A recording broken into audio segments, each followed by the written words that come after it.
So, obviously, in my estimation, one of the motivations of this, apart from the fact that this has been a long-standing manifesto item, is that the impacts that India expected from the U.S. retrenchment from Afghanistan and the deal alleged, I'm going to call it deal in scare quotes, to put the Taliban into some sort of positions of power without being elected, has a lot of implications for Indian security in Kashmir and elsewhere. So I think this is one of the immediate motivations. That we know that this had come up as early as February.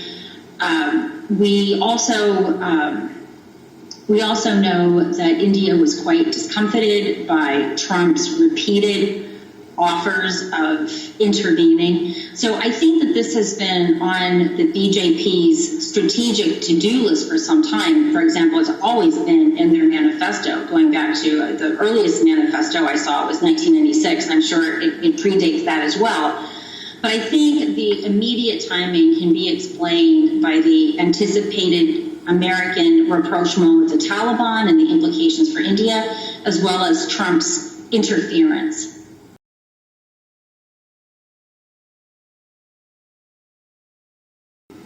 As I said, this has been a long-standing issue. We know that it came up in February.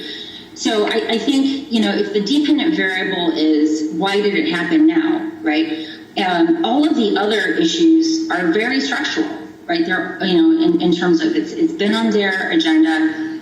The political opinions about this, there's not been any substantive change across India. This is something that does have widespread demand, largely following upon communal lines, and then of course ideological lines. Obviously, leftist Hindus are very exercised over this.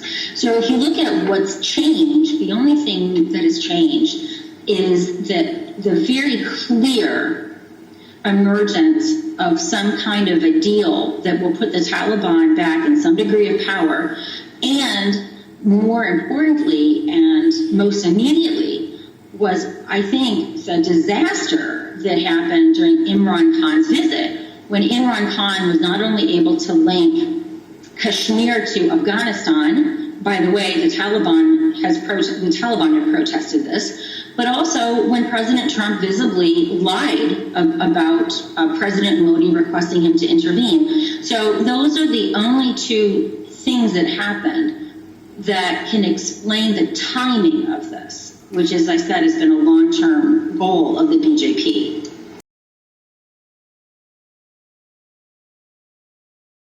Well, I don't think it does. I mean, the UN rebuffed Pakistan when Pakistan asked for UN intervention. I think the world's kind of sick of Pakistan. I think the bigger issue is arose on Tuesday when Amit Shah clarified that Aksai Chin, including the territory that has been occupied by China since the 1962 war, is also part of Ladakh. So obviously China is a much more robust competitor for India than Pakistan is. And I'm actually sort of wondering if it would have been wiser for Amit Shah to simply let the questions over Pakistan-administered Kashmir, as well as those parts of Kashmir that were A, ceded to China, but then B, seized by China in the 62 war. I think it would probably have been better if he had just let those issues lie with a question mark over them.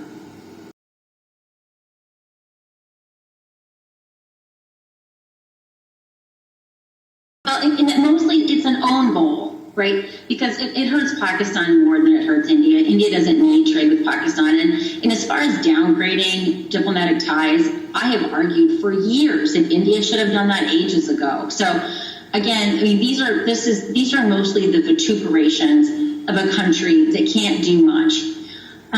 China has a lot more pungas that it can take with India, which is why I think bringing China into this was a little bit unwise.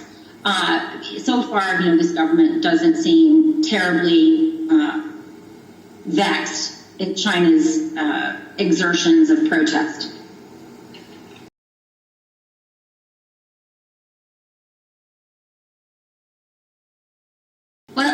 your question, I think the only thing to me that was so surprising is that it didn't happen in Modi's first term, given this has been a long-standing agenda issue. His mandate was actually stronger in the first term. And I think the second thing that surprised everyone is just how easy it was to do. You know, it didn't require this. Now, obviously, the courts are going to have the last decision. I would be really surprised if the courts hold this up. The courts have been independent on some issues with respect to the BJP government's preferences. But on the other hand, in some other cases, it's been very amenable. So I'd be surprised. I don't think the government would have done this if they expected pushback in a significant way from the courts. So, and after all, this was always supposed to be temporary. So we'll see what the courts have to say. But my suspicion is that it's going to stand. I mean, using Article 370 to get rid of Article 370 was actually quite clever. Now, but I don't want this to be mistaken. I don't want my views of this to be completely mischaracterized. I have no illusions that the government did this largely for communal reasons. It's been in their manifesto. However, as a constitutionalist, as a genuine secularist, I actually support getting rid of Article 370 as well as developing a uniform civil code. It's illogical to me why people who are allegedly citizens of India should have different rights and responsibilities to the state based upon where they were born or what their religion is. So, you know, this is oddly where a staunch secularist like myself and a Hindu majoritarian such as, you know, the BJP will actually converge on a similar outcome, even if we would differ on why these things should be undertaken.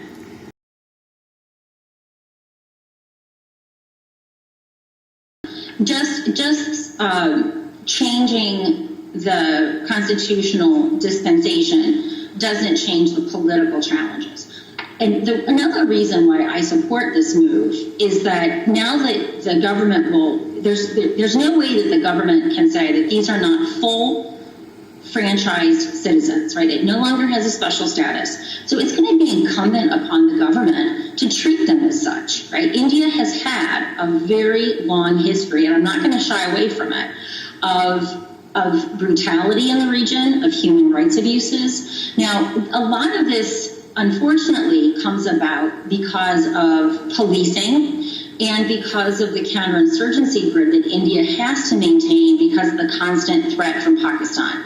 And unfortunately, even though this threat is persistent, the Indians have not figured out a way of I'm not sure what the word is, of diminishing some of the trigger happiness of the security forces. And Pakistan banks on that trigger happiness all the time, right? The only Kashmiris Pakistanis care about is a dead one.